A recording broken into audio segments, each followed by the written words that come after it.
নমস্কাৰ ৰাইজ, কি খবৰ আপোনালোকৰ? আশা কৰোঁ সকলো ভালে আছে, মোৰো ভালেই। আজি মই হাঁহ মাংস ৰান্ধিলোঁ, তাকে আপোনালোককো দেখুৱাম বুলি ভাবিলোঁ। প্ৰথমতে মই তেলত পিঁয়াজ দি লৈছোঁ। পিঁয়াজ ধুনীয়াকৈ অকণমান ডাঙৰ ডাঙৰকৈ কাটি দি লৈছোঁ। তাৰপৰা আদা নহৰু পেষ্ট দি অকণমান লৰাই এতিয়া মই 3টা কেঁচা জলকীয়া দি দিলোঁ। আপোনাৰ কিছুমানে জলকীয়া সৰহকৈ খায়, আমি ইমান সৰহকৈ নাখাওঁ। তাৰপৰা হালধি দি দিছোঁ আৰু জোখমতে। তাৰপৰা মছলাসমূহ দি দিছোঁ আৰু মছলা ইমানকৈ খোৱা নহয় বাৰু, কিন্তু মাংসত হ'লে মছলা অকণমান দিলেহে ভাল লাগে নহয় জানো।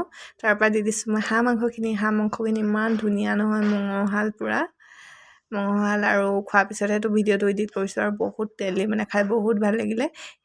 তাৰপৰা মই হাঁহ মাংসখিনি ধুনীয়াকৈ লৰাই পিনি তাত জোখমতে নিমখ দি দিছোঁ। তাৰপৰা হাঁহ মাংসখিনি অকণমান সিজাই ল'লোঁ দেই, অকণমান তেল হৈছে আৰু তাৰপৰা মই ইয়াত দি দিম এতিয়া কিবা এটা বস্তু দেই, চাব দেই, আপোনালোকে খাই ভাল পায় নাই বাৰু বস্তুটো জনাবচোন। এয়া মই অলপ ঢাকি পিনি এতিয়া দি দিলোঁ মই কেঁচা পিঁয়াজৰ পাত সৰহকৈ দি দিছোঁ, বহুত ভাল লাগে খাই পিঁয়াজৰ পাত দিলে। আপোনালোকে খাই ভাল পায় নাই বাৰু? এতিয়া ছিজন চলিছে পিঁয়াজৰ পাতৰ।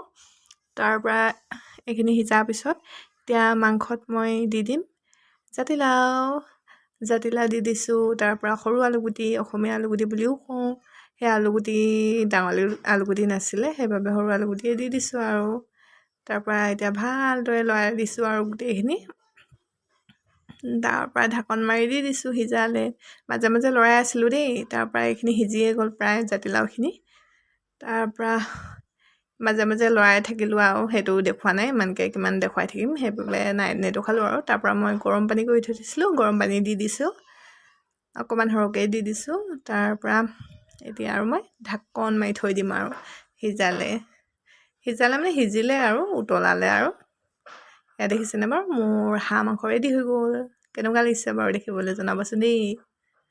আৰু ভিডিঅ'টো যদি ভাল লাগিলে লাইক কৰি দিব দেই, কমেণ্ট কৰিব। ধন্যবাদ।